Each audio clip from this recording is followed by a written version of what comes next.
नमस्कार, रसस्वादमध्ये आपलं स्वागत आहे। आज आपण एक स्नॅक्सचा आयटम बघणार आहोत, म्हणजेच पनीर आणि तिळाचे कटलेट्स। हे करायला खूप सोपे आहेत आणि खूप झटपट पण होतात।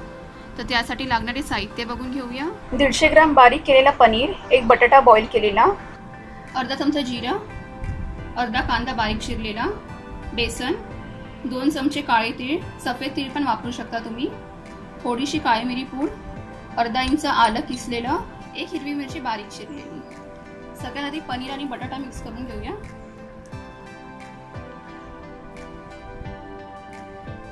पनीर आणि बटाटा व्यवस्थित मिक्स करून झालंय। कांदा घालूया, काळी मिरी पूड, हिरवी मिरची, जिरा, किसलेलं आलं, काळे तीळ आणि चवीनुसार मीठ। सगळं व्यवस्थित मिक्स करून घेऊया।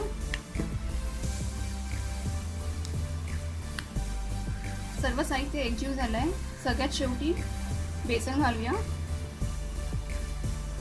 जवळजवळ 2 मोठे चमचे आपण बेसन घेतलंय। परत त्याला मिक्स करून घेऊया। सर्व साहित्य एकजीव झालेलं आहे। आता कटलेट करून घेऊया। त्यासाठी एक असा गोळा करून घेऊया।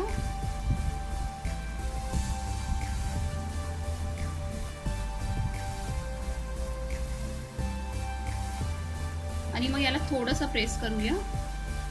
असे सगळे कटलेट करून घेऊया। आता कटलेट्स रेडी आहेत। आता फ्राय करून घेऊया। तेल तापलेलं आहे।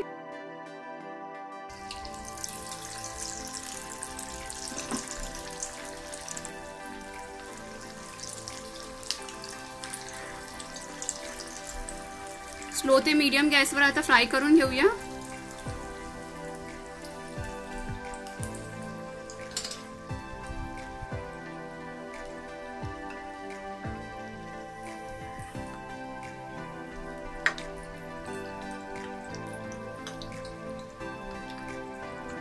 तुम्हाला हवं तर तुम्ही यात गाजर किंवा शिमला मिरची पण वापरू शकता।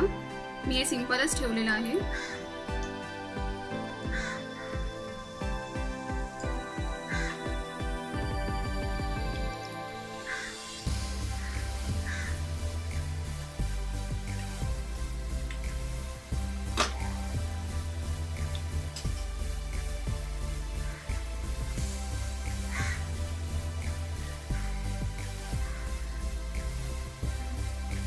कटलेट्स दोन्ही पण साइडून छान गोल्डन झाले।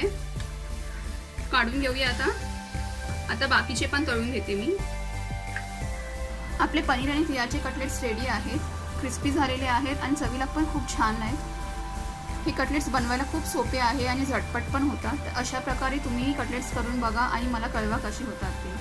हा व्हिडिओ आवडला असेल तर लाईक करा आणि रसस्वादला सबस्क्राइब करा। धन्यवाद।